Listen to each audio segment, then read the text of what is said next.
This Recorded. conference will Thank you. now be recorded. Okay, this will probably be quick today. 7:06, Tuesday, the 20th.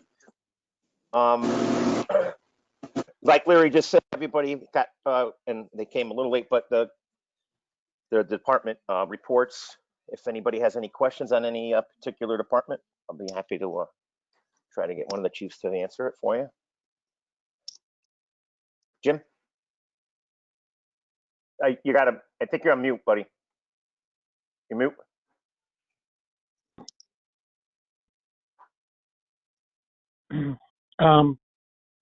Bill, while you're Great. waiting for Jim, Yep. Go ahead. There we go. Text. on the police department statistical report, where they lay out the list of crimes, if you will, by category. Yep. I just wanted to inquire on a couple and see if there's any underlying dynamic. Near the top is one called an intimidation, theft from motor vehicle, identity theft is in the middle, and near the bottom is trespass of real property. Is it a pattern? Are they isolated? Just if there's some underlying dynamic for these somewhat nonviolent, but I don't know, intimidation is not assault. Can you define intimidation? I don't know the particular of that incident. So it's John Popick from the PD. Maybe I thanks. can answer some of the. Go ahead. Yeah. Yeah, Joe's not going to be at the meeting tonight. Okay. First off, I was going to mention that during the department report, there is an error on the copy of the NIBRS report you have. First category 1, manslaughter, does not reflect the homicide that we had in mid-September on Baird Court. That was miscoded as an aggravated assault. Before I left, after Larry got the reports, I changed that. I had that changed. As far as intimidation is like basically a breach of peace or threatening. That's the way the FBI does it, a 13C. And what were the other ones? Trespassing on real property is basically just trespassing. So if you have a fenced-in yard, somebody hops your fence and goes through your yard, or you have some type of business and somebody gets into your business premise, like the outside of it, a fenced-in area, that would be a trespass. That's real property means that somebody actually owns it. Now, what were the other questions? Well, identity theft was the fourth one, but are these isolated to a certain, let's say, neighborhood or neighborhoods? No, they're sporadic throughout town, just like pretty much everything else. They're all over town. There's no real pattern to any of them, especially the ID theft. The ID theft, somebody steals somebody's mail, gets a hold of some, personal information. They apply for a credit card, something like that. That's the ID theft. But they're just pretty much equally spread out through town. All right, thank you. I just kind of wanted a little general background. Okay. Jim, did you have something? Go ahead. I had some for Chief Papa. Can you hear me now at least? Yep. We got you. Yeah. Yep. I have a question for you regarding the report. On the second page, it lists MV stops, which I'm assuming are the motor vehicle stops. Does that statistic encompass every vehicle that's stopped by an officer in town, or is that only when there's an infraction? Can you explain that to me? That's every vehicle stopped in town. Okay, so this report showed it only 25 for the month, and we've been averaging only about 80. So doing my statistics, last month it was less than one car a day gets pulled over. And on an average month for the past couple months, it's only about 2.5 cars a day that get pulled over. Is that correct? Yeah, that's pretty much it. That's pretty much it. Like during the day shift. I'm just curious if there's a reason for that, because I know, as we all know, we don't necessarily have the world's best drivers in this state in general, and I just don't know if there's a reason that there's not more, enforcement by patrol, or if there's a reason you guys aren't, that there's not a focus on that. Well, the officers are focused on it, but a lot of times they can't stop the cars because they're responding to other calls or they're, doing other duties. Right now we had a pretty busy summer. So I think the motor vehicle's down just from that. Okay. Then I had a couple questions for fire department report. Larry. For the chief, question for you. I noticed on there for fire department, it said that there had been a entry level hiring. Is that correct? That's correct. When was the list certified, the hiring list? I looked at the one that's been on the town for a while, and the only list that was there was one that was in alphabetical order that didn't show a ranking or one that would have, let's say, added in residency points or anything like that. When was that list finalized and made public? That list has been in operation for over a year, maybe a year and a half. So the one that's on the town website is not an accurate list then? Because that's merely alphabetical. I haven't seen the one on the, I think we're talking about the same list, but they're only listing it alphabetically. They're not giving any scores. Okay. To us anyhow. The HR only carries the scores. Do you know if the candidates found out how they ranked? Or was it just that they passed the test? The reason I'm asking, I've gotten some questions about this from people who have no idea how they stand. They just know that they passed a written, and there's no way to find out how they ranked. Yeah, I don't even know. That's something that HR has not released. So in other words, if we had an opening or several openings even, they would give us a bank of people to off of their list, and then we would go off that list. Okay, that's interesting. Yeah, can I just jump in there too? Yeah, we've had this discussion, Chief Lampert, Chief McNeil and I with HR, and due to that's a policy they enacted in order to kind of control the information. They felt that too many people were coming to them asking for information or coming to the third party that might have been providing a testing feature to that creation of that list.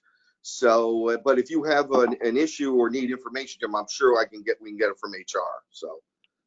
Yeah, just curious because generally there's a ranked list so people can see, in black and white as to how they scored based on everyone else, and it kind of makes the test a lot more transparent when it comes to the order of hiring, or at least the order of people being interviewed.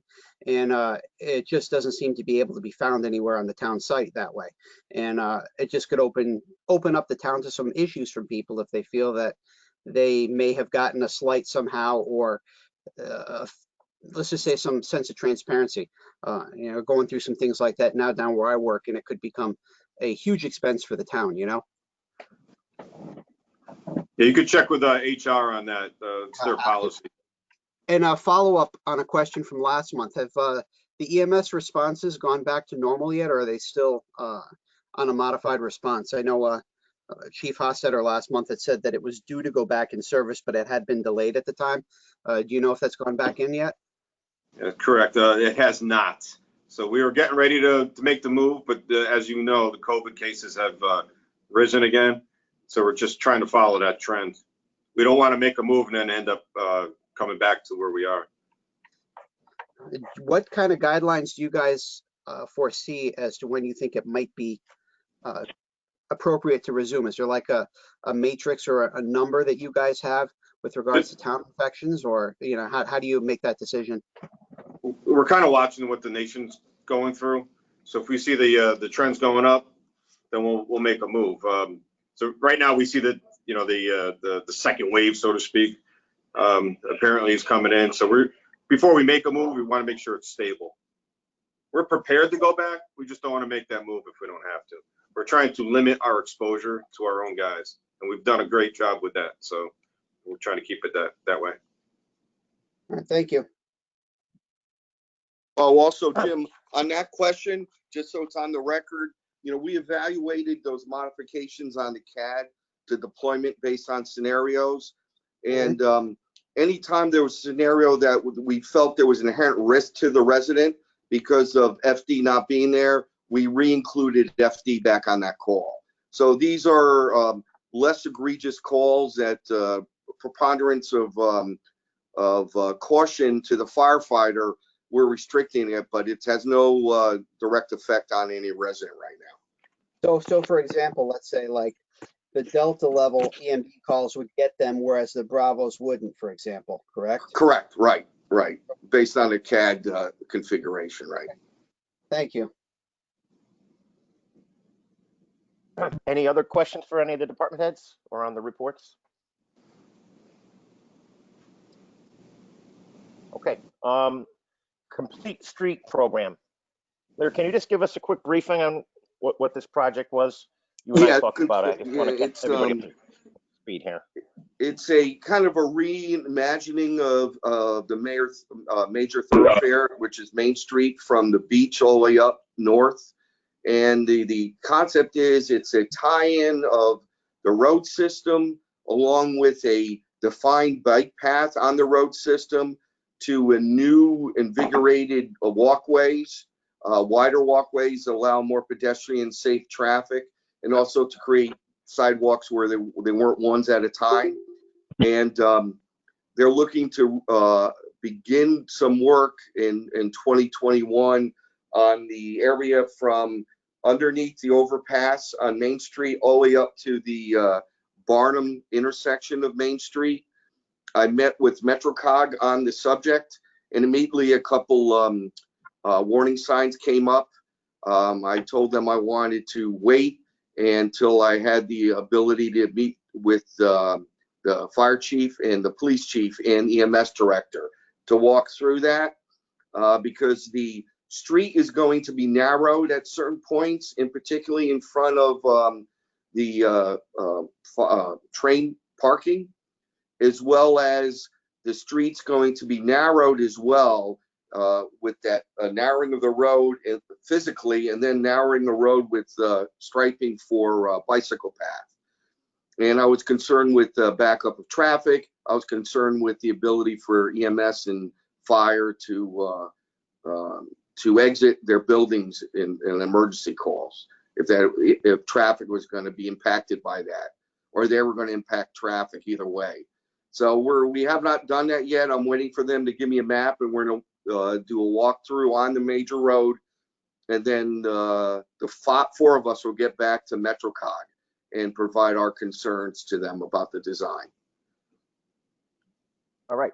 Any discussion on that? Yeah, this is Greg. Greg, go ahead. Yep. I got to think. I think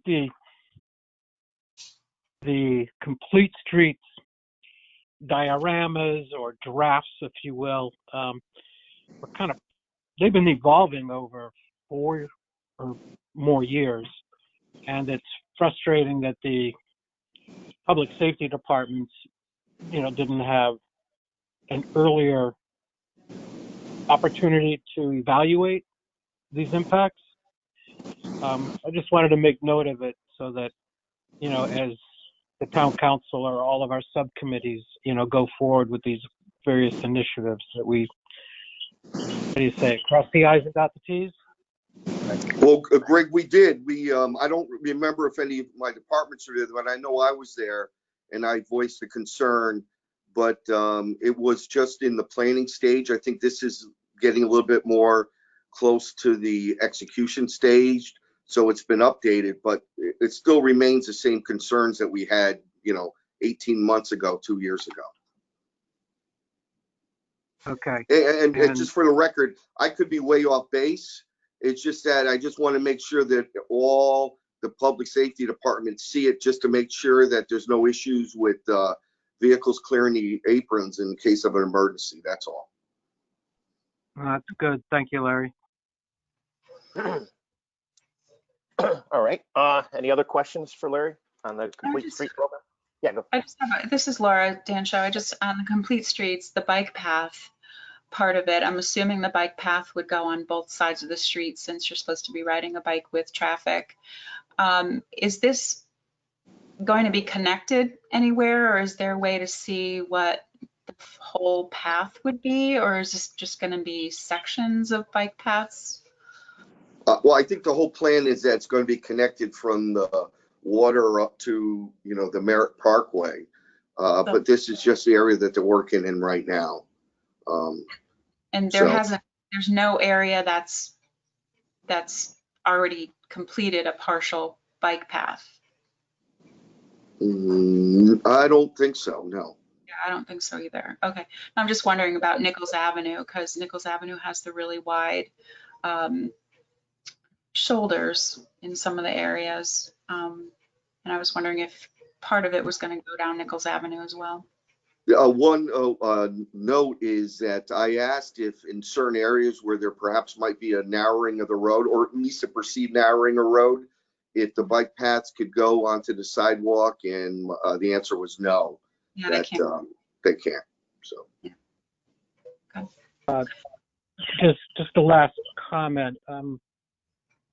There was 3 phases designed, but just recently funded. One is what we'll call town center, near Center School, that part of Main Street. The second phase was going up to Main Street, Barnum Avenue intersection. And then the Nichols Avenue and going up to Paradise Green were like 3 and 4, and Ferry Boulevard was like 5. But eventually it's all supposed to connect with the Merritt Parkway Bridge and going down to Lordship. But it's very much of a long-term plan.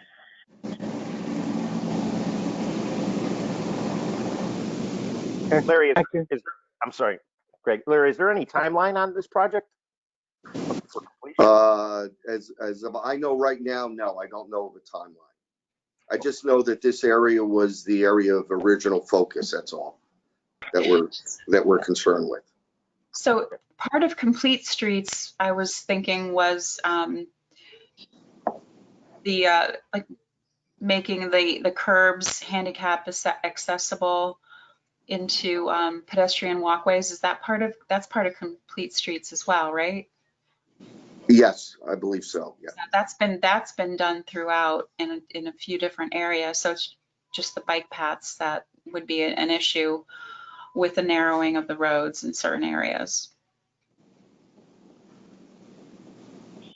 Yeah, especially in town center, they're really going to narrow it to try and slow down traffic and create more sidewalk and bike paths. It was kind of a dramatic change in philosophy, if you will. But we'll see. I think it's definitely a step in the right direction. So I hope that something's solved.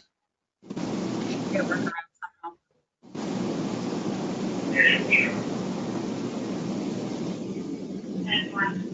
Okay. Moving on to school drills, Larry. You have fire drills or lockdown drills?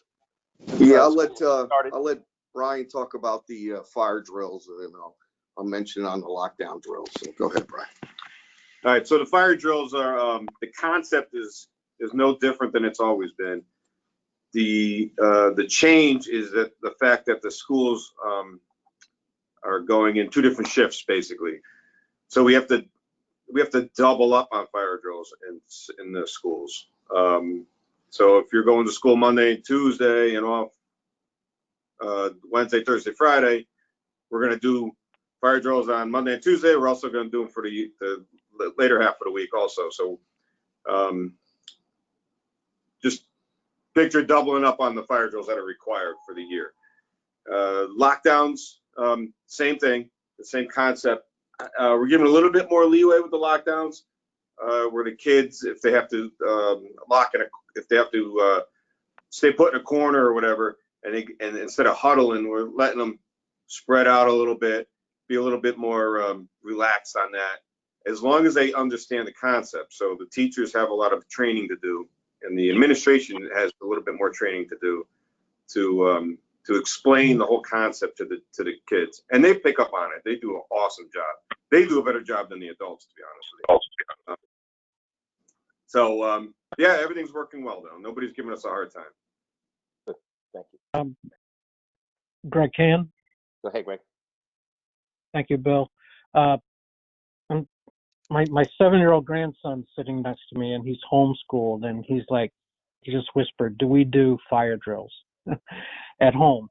Has there been any? I know we're home inspections or encouraging people at school at home, or just anyone in general, about more home safety in regards to fire alarms, fire drills, etc.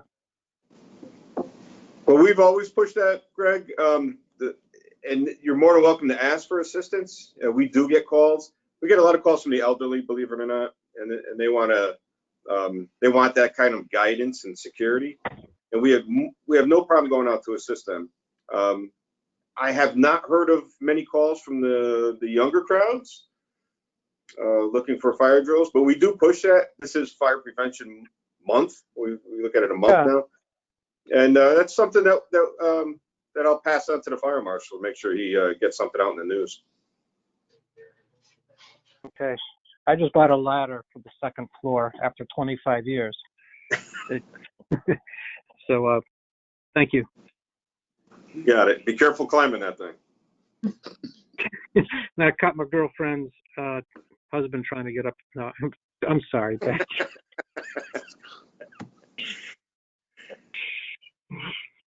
All right. It's ahead, just another note as well on these drills. The schools are conversant on the fact that in a drill, you have to remain that social distancing, that protection.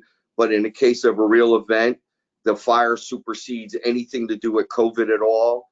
And everybody's just to get out of the building as quickly as possible, and then worry about social distancing when you get into your grouped areas again. So in a training environment, we're still practicing social distancing and masking, but in a real event, that would be a concern. Well said. Thank you. All right. All right. Interesting. Any other? Oh, I'm sorry. Any other questions on the drills for the guys? Okay. Moving on to new business or other business. Anybody have any new business they want to discuss? I do. Go ahead, Laura. No, I was just wondering about the upcoming election and how that was going to be monitored, perhaps by the police department, if at all. Well, hey, John, since I didn't even talk to you yet on this one, Councilwoman Dancho and I just happened to bump into each other today at a Brian Lampart tour. Just so it all started with Turner Construction today, reached out to me with just letting me know that they were being proactive and all of their staff was going to park away from Stratford High the day of the election to allow voters to get in, which was very good, being proactive to Turner. They also were concerned about, it must have come from their national corporate offices about any kind of, protesting or something else an event going on at or around a voting location. So I haven't even talked to Chief McNeil or Popick yet on that subject, but I did talk to the registrar's office this afternoon, and they're going to discuss it, but probably it might not be a bad idea. I should say probably. It may not be a bad idea to station an officer at each location, but that's to be determined more by the risk assessment that the police department puts out.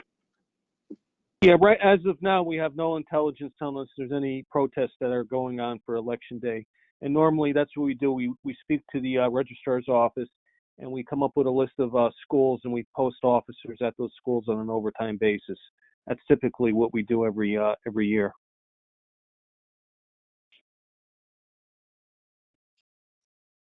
Okay.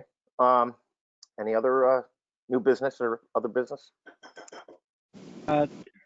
This is Greg. Yep. Go ahead. The police department, how do you say, the lighted traffic signals, like if they slow down, that may sometimes have a camera. They were going to be ordered, and I was trying to get a timeline on, when they'll arrive, when we may start getting feedback on what they're recording.